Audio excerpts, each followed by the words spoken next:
Get sick, if you're feeling sick, you can go watch that video, fill out the forms, don't come to class. If somebody gets sick in this class, we're going to have to quarantine for 2 weeks, so we're going to have to go online. Same old deal. They had to do it in cosmetology. 2 students got sick, so they had to go online, which is really hard for them. So I'm sure you all know about the COVID that's going around. Yeah. Right? Never heard of it. What's that? Never heard of it. Never heard of that? How do y'all feel about that? It's like never ending. It's never ending. It just don't stop. Okay. All right, so we're on chapter 2, right? Yep. There's your learning objectives. There's our PowerPoint. Have I opened the quiz yet? Yes, it's Yes. up here. Let's Chapter do 2 this Sunday. quiz. Okay. Yeah, September the 12th. Yeah. Let's go there, chapter 2 PowerPoint. These first few chapters are going to be kind of boring. And then we'll actually start writing. I explained that to you all, right? Mm-hmm. We'll actually start writing later on in the semester. So we're still in the Unit 1, Chapter 2.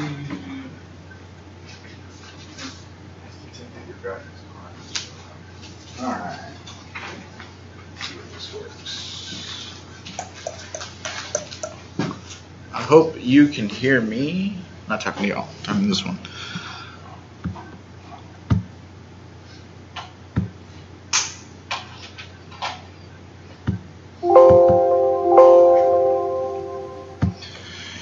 Okay, so Unit 1, we're still on Communication Foundations. Chapter 2, Professionalism, Team, Meeting, Listening, Nonverbal, and Etiquette Skills.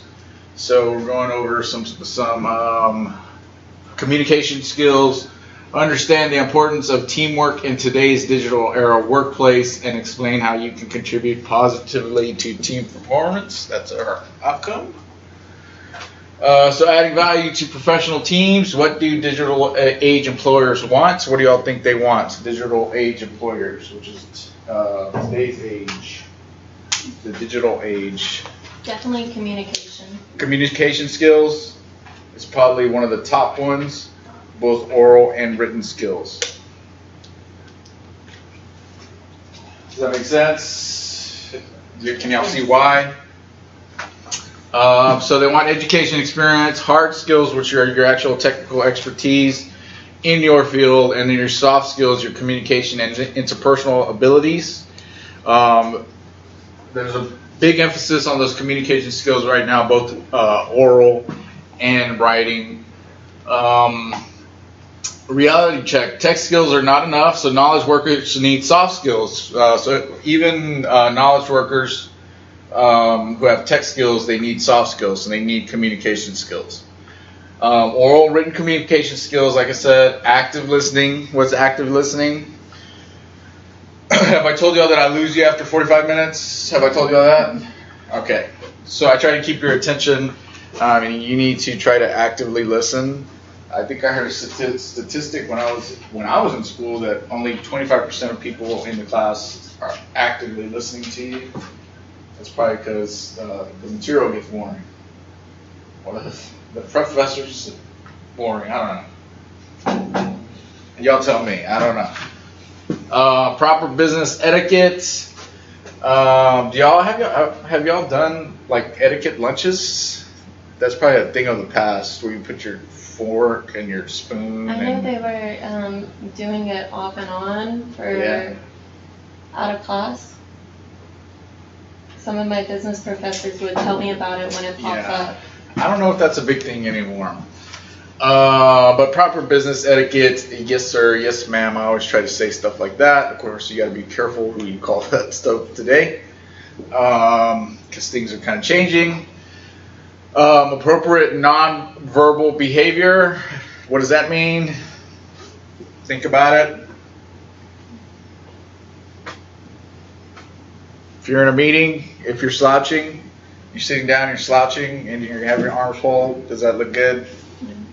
Does it look like you're listening actively? No? Okay. Are y'all awake there or what? Efficient and productive teamwork. Teamwork is another thing. I'm doing a teamwork project this week, next week. So the ability to work in a team is a skill that's needed.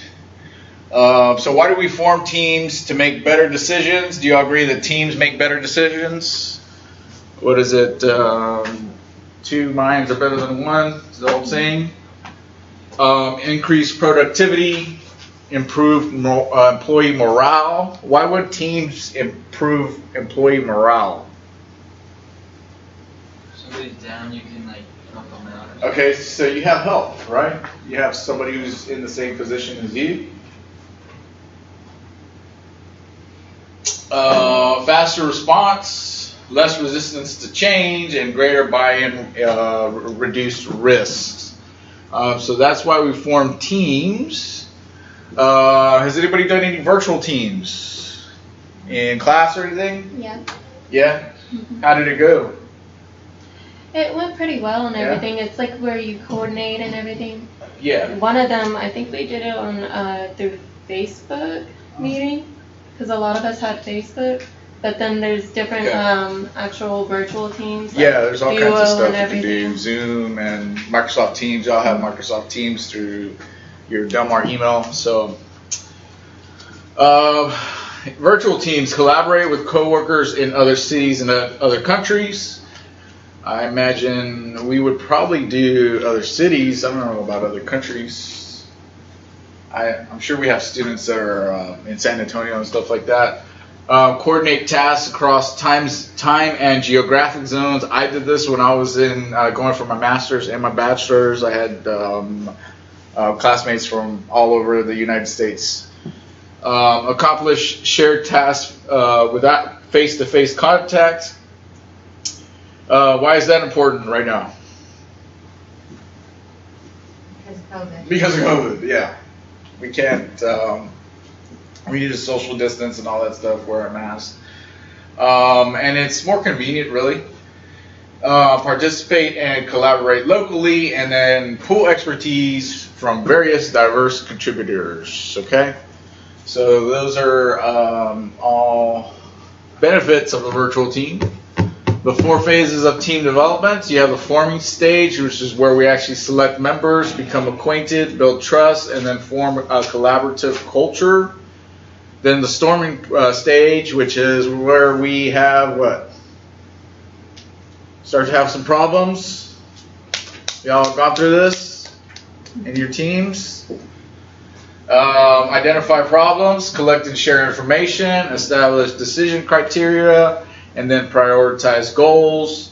And then the norming stage is where we kind of start to cool down. Everybody's in a norming stage. On the same page here.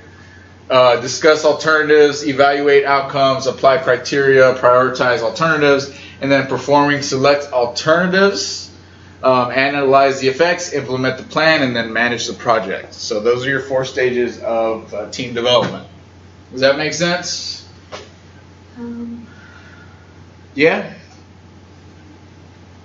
You'll notice when you get into a group, you're gonna go through these things, and then hopefully at the end you're just And I think most coasting of the along. classes are actually requiring it now. What's that? A lot of the classes are requiring it. Yeah, group projects and stuff like that. Yeah.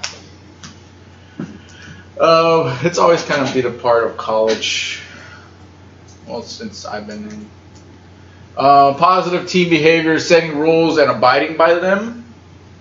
Obviously, so we want to set rules and then abide by them. Analyze tasks and define problems. Contributing information and ideas. Showing interest and listening actively again. Encouraging members to participate and synthesizing points of agreement. So this is all positive team behavior. Which one of these do you think is the most important?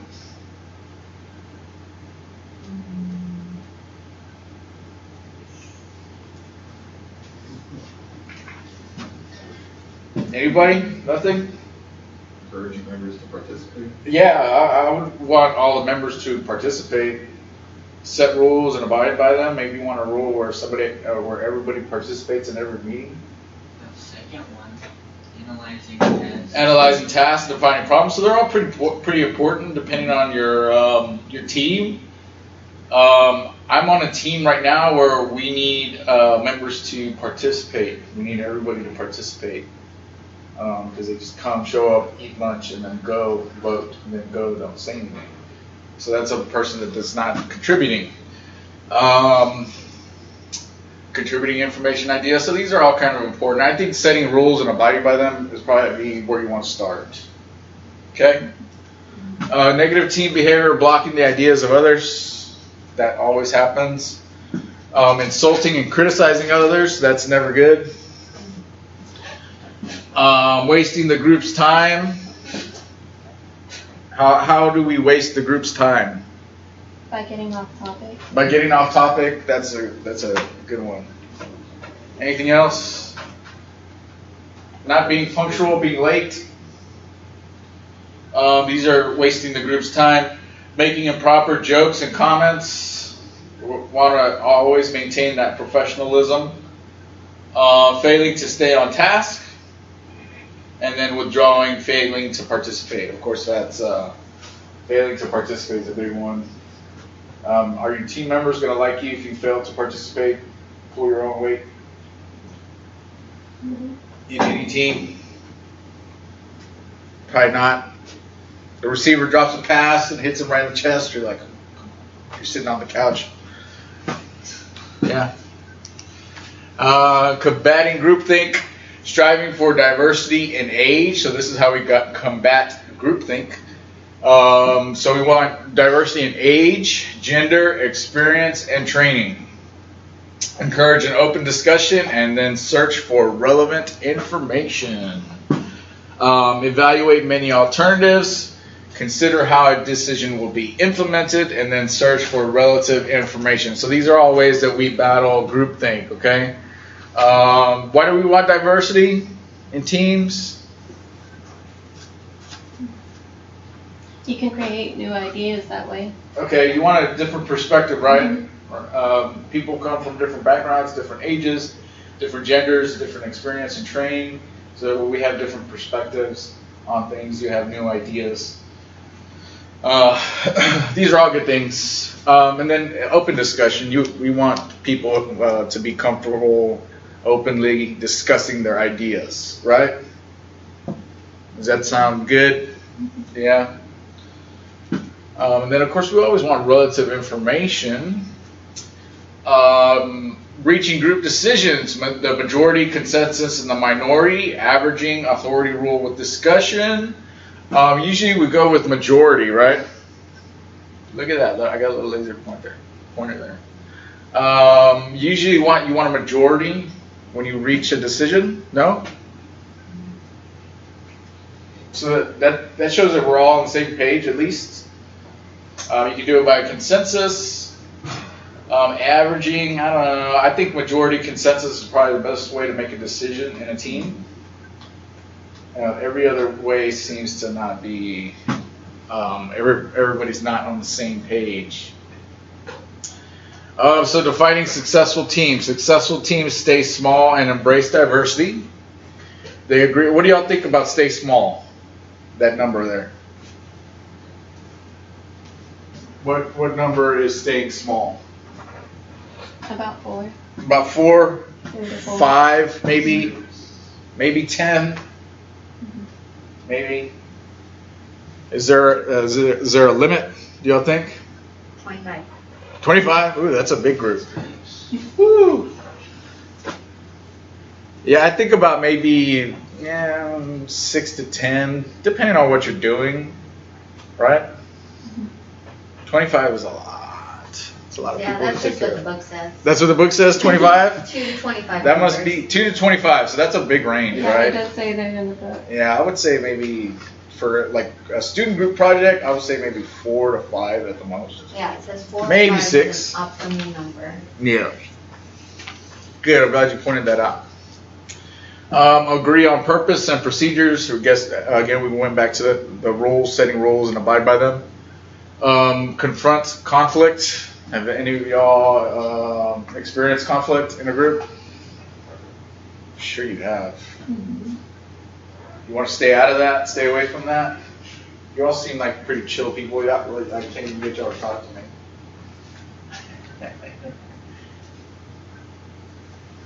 Yeah, we want to avoid conflict. Of course, conflict's going to happen anytime you get a group of people together working on something.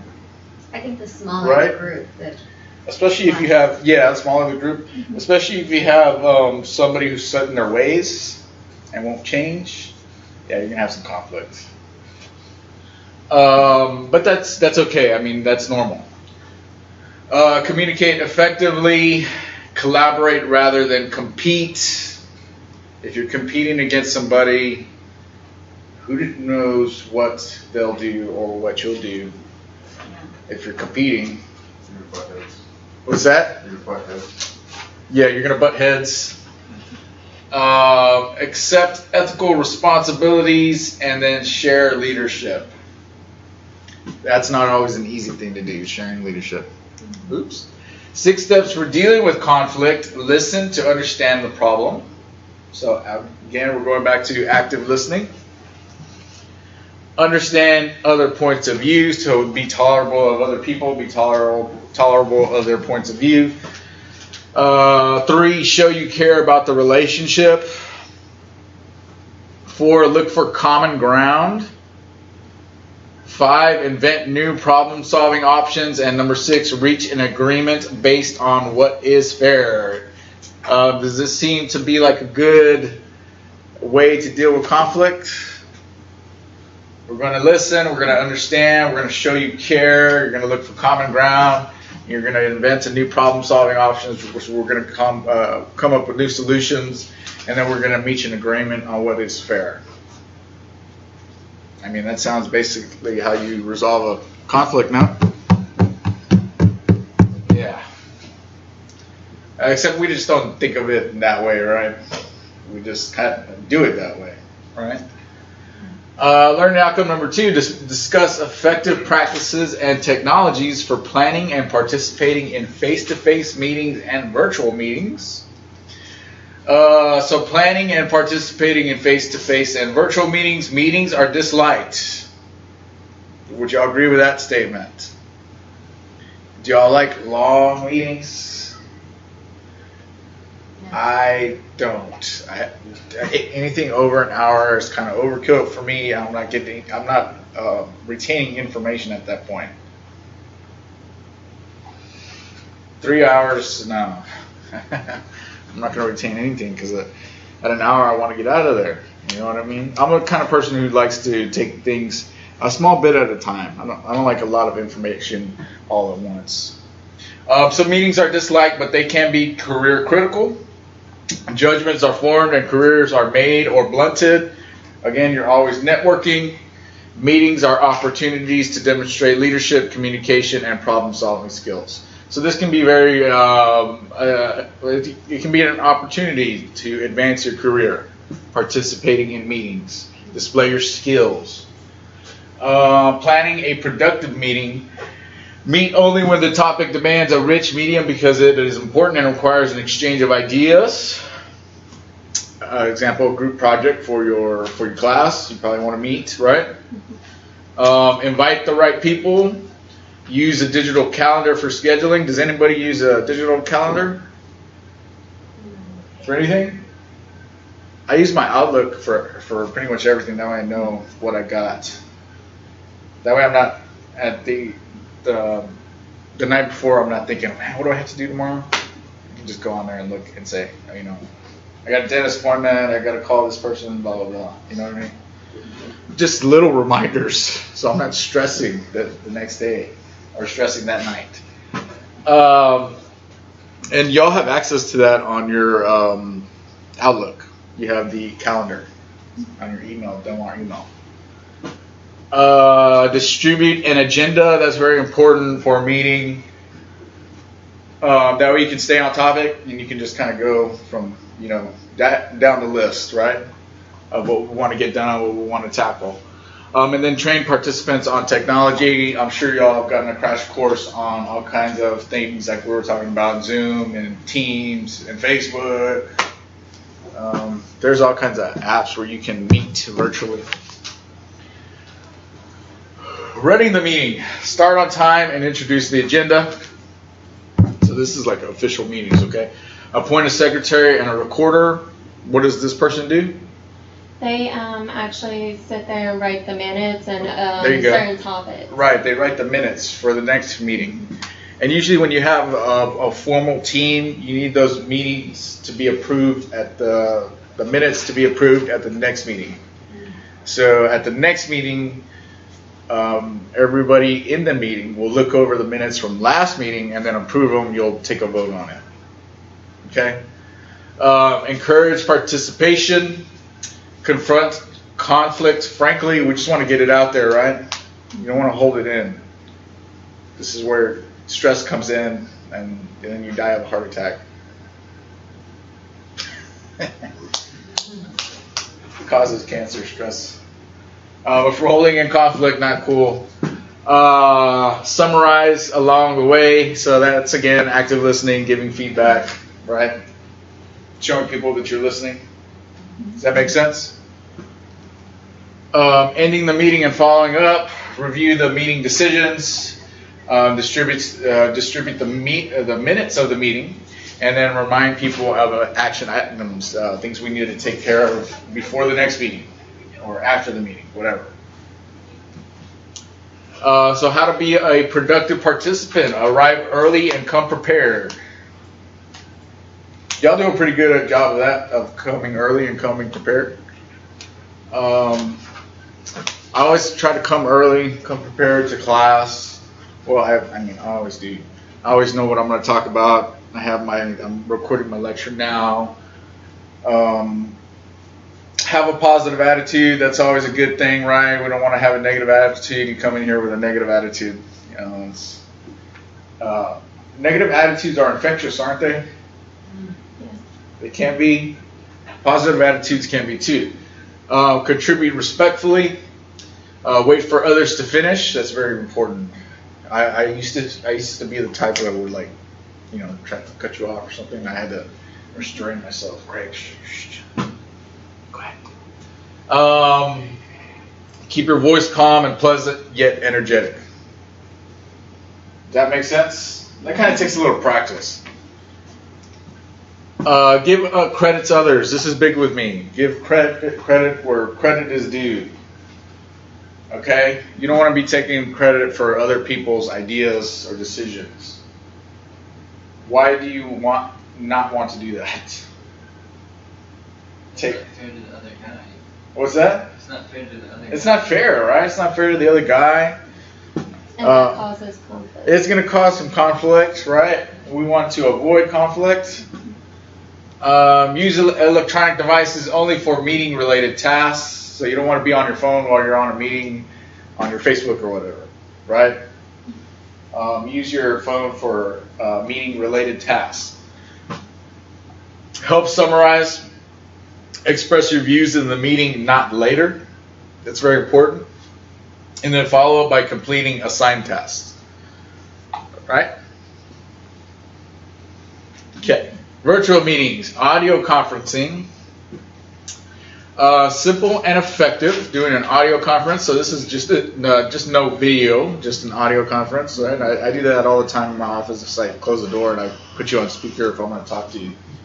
Because it's easier than just holding the phone up. That sucks for me. Most commonly used collaborative tool in businesses. It's simple and effective. Tools include enhanced speakerphone, telephone, and mobile phone. You can get one of those little things if you want it in your ear. That's a good way of doing it too. Just to have a quick conversation. As I had a quick conversation with one of my colleagues right here in front of y'all. Did y'all notice? Yeah. Yeah? Okay. Also known as teleconferencing, conference calling, and phone conferencing. Okay. Video conferencing is our virtual teams. Participants can see each other and small product details. That's what Microsoft Teams is good for. You can display the agenda. You can pull up things. You can share your screen. I'm sure Zoom, you can do that too. Collaborators connect in real time. Expensive telepresence rooms are extremely lifelike. They can be. In Teams, you can put people in an actual classroom, so I can see you all in an actual classroom like this, and see you all at a desk. Have y'all seen that feature on Teams? Yeah, there's a way you can do that. Organizations reduce travel expenses, travel time, greenhouse gases, and worker fatigue. Traveling fatigues you, makes you tired, so if you can just jump on a virtual conference, a virtual team meeting, let's get it done. And then, of course, reducing travel expenses. We always want to reduce expenses. Why do we want to do that as an organization or a business? Reduce expenses. It saves money. Saves us money, increase our profits, right? And then tools include video, audio, and software like Teams and Zooms and stuff like that. Web conferencing, inexpensive and easily accessible, used to share electronic documents and demonstrate products. Like we said, participants interact in real time. That's pretty important. And then tools include computer, internet access, software, and optional camera. And then, of course, if you don't want to show yourself, you don't have to show yourself. You can blur your background on Microsoft Teams. I've learned all these little tricks on Microsoft Teams. I don't want to pick up my bedroom or my dining room. Just blur the background or put up a filter or whatever. Just being honest, okay? Not always tidy and stuff like that. So planning virtual meetings. Be sure everyone knows how to operate technology. That's very important.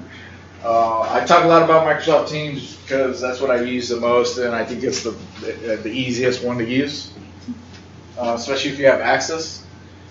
And then especially for somebody who's technologically challenged. Have y'all run into people like that?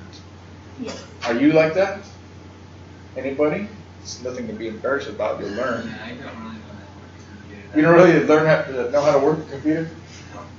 It's all right. Now I get to this. You'll learn. Distribute documents in advance and log on early. That's like your meeting minutes, your meeting agenda. You want to probably email it to participants in the meeting in advance. That way they have it. Explain how to ask and answer questions, and then say your name before speaking. There's a person that I've met with because they're a pretty important person in college, and they always say their name and their title every time before they speak. And I think that's awesome, the way she does it. She says her name, and then she says her title before she speaks every time. So, I mean, you know her name, you know her title. It's a pretty cool trick. Not everybody does that. Most don't. Techniques for successful virtual meetings. Decide whether to mute phones.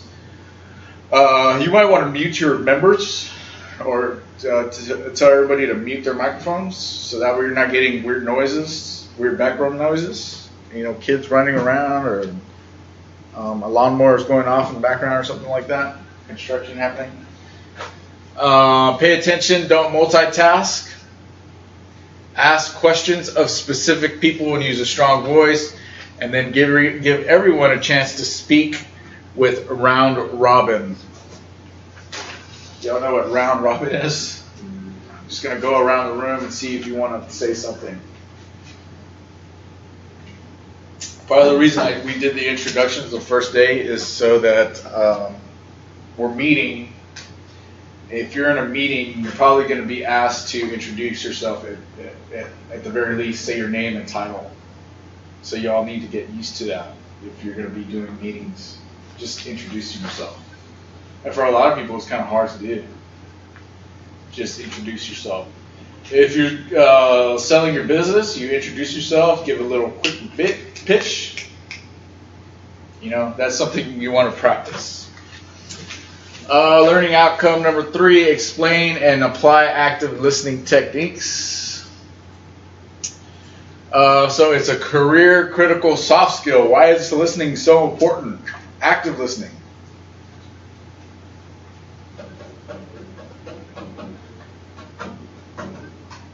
Can y'all think of any reasons why listening is important? So you know what's going on? So you know what's going on, so you get a display that you understand what's going on. You know what to do. You know what to do. Does that make sense? Does it require effort? Yes, it does. We're at 40 minutes, so I'm going to lose y'all in like 5 minutes. But I always try to get y'all to actively listen. So I hit every one of y'all, meaning I look at every one of y'all. Because it requires effort to just sit there and listen. I know and I understand that. Especially if you're sitting up and trying to not slouch and stuff like that. Listening skills promote career success. Many of us are poor listeners, and then good listeners make good managers. Do you think you're a poor listener or a good listener? You listen to me all this time for almost 45 minutes. So I think y'all are doing pretty good. But if you're a poor listener, something you need to work on. If your mind wanders, don't let your mind wander. Try to stay on track. And then good listeners make good managers. Why do y'all think that is? You have to listen to your employees. You got to listen to your employees. You got to manage all these different personalities. So listening to them is very important. How you can understand or solve a problem. Yeah, exactly. How are you going to solve a problem if you don't listen to them, right? If you just tell them to shut up, get to work, it's probably not going to work. It's probably not going to solve any conflicts. Poor listening habits and its causes. 50% of people, here's some statistics. 50% of people understand about half of the oral messages in a day. Would you all agree with that? You understand about half of what's going on. 25%, we listen at only 25% efficiency. So there's that 25% active listening thing. A few of us receive training in listening. Have you ever received any training in listening? I don't think I ever have, but I've been told to listen actively in school, especially. Other sounds and stimuli vie for our attention. So there's other things going on. If you're thinking about your life or whatever, of course there's social media that can distract you. Y'all don't do that stuff. So we process speech much faster than others can speak. So there's a little fun fact for you. Types of workplace listening. Listening to supervisors. This is your supervisor, so you probably want to listen to them. Say you know what to do, right? Get the job done. Listening to colleagues and teammates. You want to communicate with your teammates, your colleagues. That way we know we're all on the same page. We're trying to accomplish the same objective. How we're going to accomplish that. The same goals. And then listening to customers. Why is this important? So to understand what the customers might want or need. Yeah, what they want or need. Why do we want to take care of our customers? To keep them coming back. To keep them coming back so we stay in business, right? You stop listening to your customers and you're pretty much dead in the water. Look at all the fast food restaurants that are diversifying their menus. Everybody has a chicken sandwich now, right? Taco Bell has a chicken sandwich, the taco chicken sandwich or something like that. You want to go to, I guess people want chicken sandwiches and they just want everybody to make them. I don't know. I ate a chicken sandwich maybe once every 6 months from Chick-fil-A. Maybe. Just because I get a craving. Anyways, okay, I'm getting off track.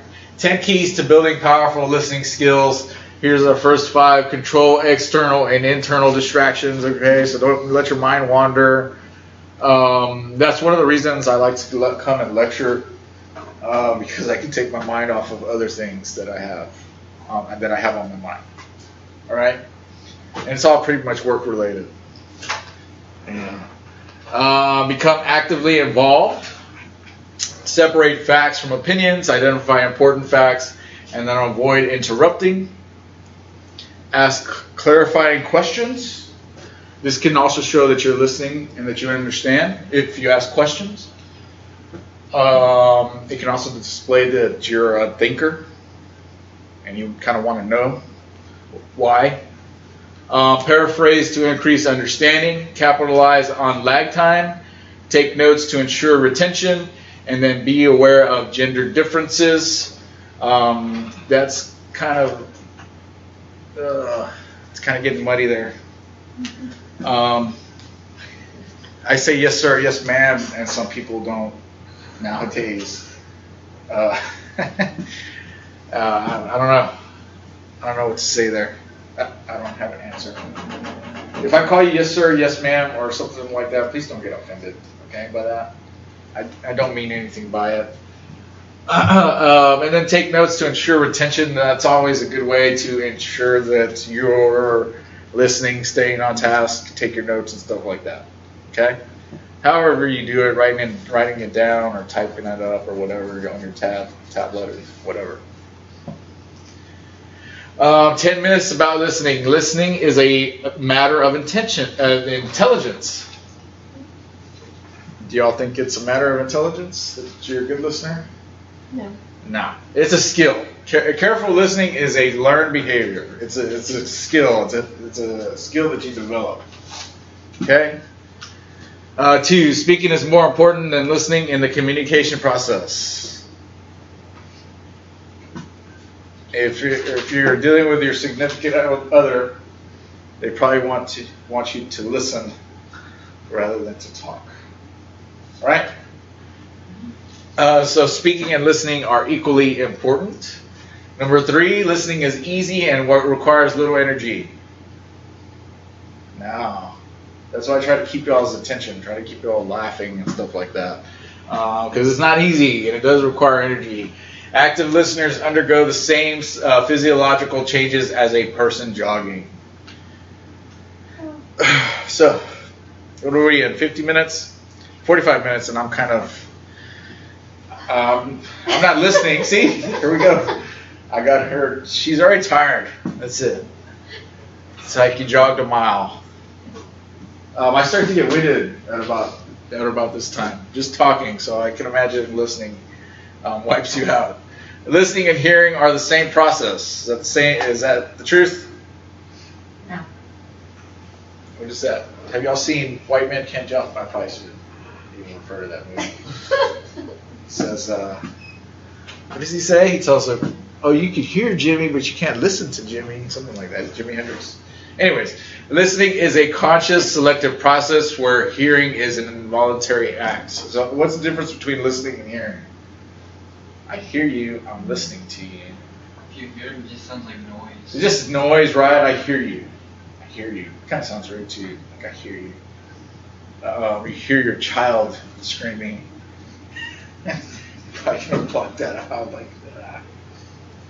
Listening shows that you're actually retaining some information. You're taking notes, stuff like that. Speakers are able to command listening. No, it's hard. It can be tough sometimes. Speaker cannot make a person really listen. That's why I ask y'all lots of questions. I have visuals and stuff like that. Hearing ability determines listening ability. Listening happens mentally between the ears. So hearing, again, is different from listening, right? Yeah. So when we're listening, we're actually trying to process information. And you're using your brain, the space between your ears. Yeah, does that make sense? Speakers are totally responsible for the communication success. Am I totally responsible for your listening? No. Has anybody taken a history class lately? Here at not? I used to have a really tough time listening, active listening in history class for some reason. I need visuals, I need video. I can't just listen to you about history. I don't know. Communication is a two-way street. Speakers and listeners it's a reciprocal relationship. Listening means only understanding a speaker's few words. Not true. Nonverbal signals also help listeners gain understanding. So I kind of use my arms and stuff like that. Right? Daily practice eliminates the need for listening training. Yeah. Practice. You'll become a better listener. Without effective listening training, most practice merely reinforces negative behaviors. Okay, so we're saying what I was saying, the opposite of what I was saying. So I guess we do need listening training. I just practiced active listening. Pay attention, sit up straight, and watch a person. Give feedback. That'll keep you in it. All right? Competence in listening develops naturally. Untrained people listen at only 25% efficiency, so there's our 25% fact there. So if you're untrained, according to this, you're only 25% efficient. Do y'all agree with that fact? Think you're more efficient than that? Understanding how effective nonverbal communication can help you advance your career. Nonverbal cues carry powerful meanings. Nonverbal communication includes all unwritten and unspoken messages, both intentional and look at that, nintentional, unintentional is what that should say. So here are forms of nonverbal communication. Eye contact. Obviously, if you're looking at me, I can tell you're listening, kind of. Your facial expression. I always try to get you all to smile because they all look at me like I'm so boring. It's kind of deflating. Postures and gestures, and then time. These are all forms of nonverbal communication. Space, territory. Space is kind of a big thing right now because of COVID, social distancing. You should be social distancing.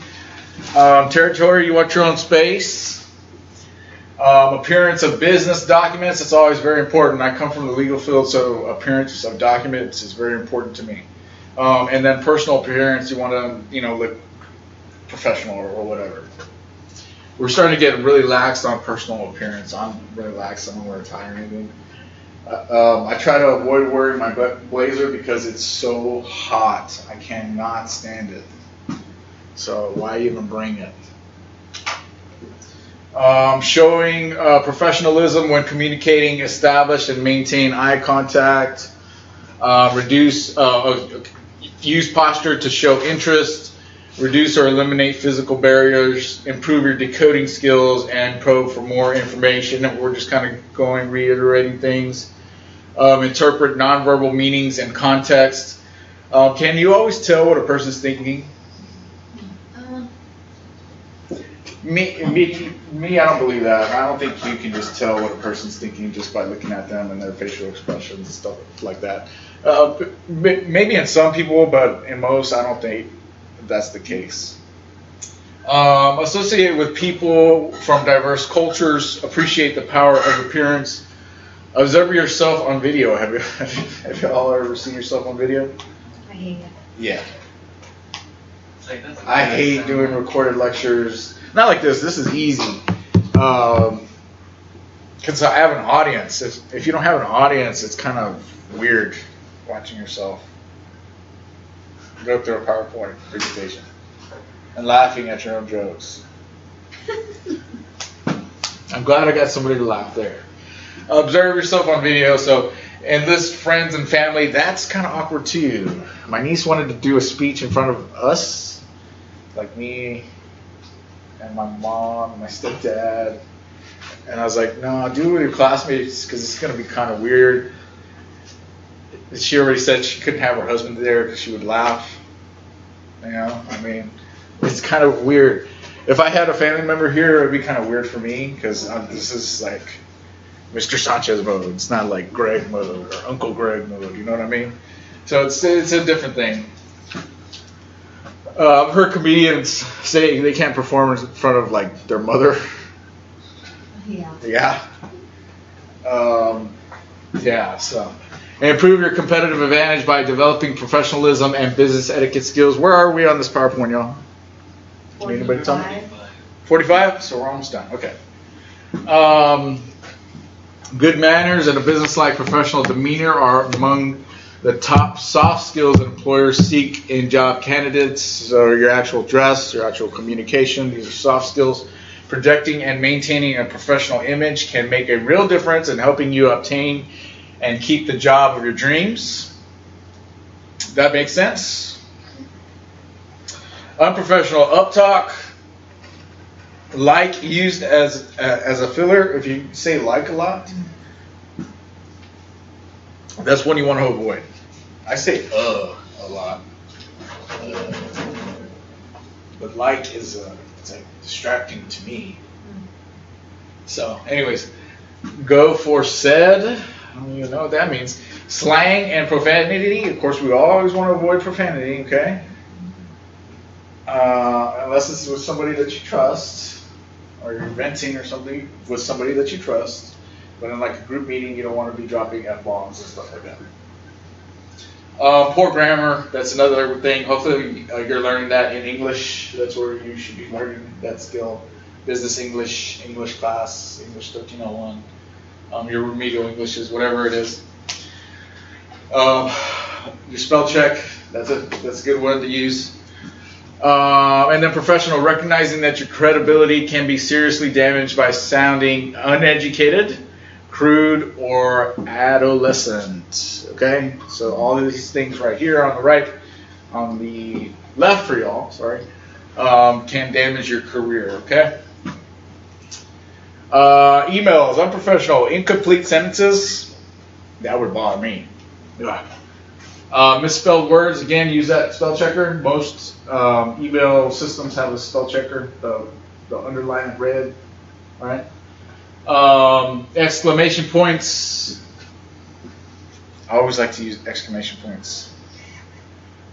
I want to show that I'm enthusiastic, especially with y'all, communicating with y'all. But I have seen some people, I don't know. I've seen some people not use exclamation points and it just comes off as kind of stiff, kind of stern, you know. I don't know. I guess it depends on the message that you're sending. I am slang and text speak, so you want to avoid LOLs and what other things do we have? Can't even think right now. Ha-has, stuff like that. Y'all know what I'm talking about, right? Text speak, slang. Okay. Mindless chatter, sloppy messages. So these are all unprofessional. Professional employers like to see subjects, verbs, and punctuations. They dislike IM abbreviations. They value conciseness. So be concise. We're going to practice that a lot in this class as we go on. Being concise. Let's get to the point. So we don't want to waste people's time. I hope this email finds you well. Well, just get to it because I kind of just got stuff to do. Let's cut that sentence out. We don't really need that. They value conciseness and correct spelling, even in brief email messages and texts. Unprofessional email addresses such as, look at that, Doodle King, Hot Mama, Lover Boy. Yeah, probably want to. The Drake email or something. The Drake email. That's a good one, only because I haven't listened to that album, but. And that's the Lover Boy, right? The song or something? Okay. Email, that was a good one.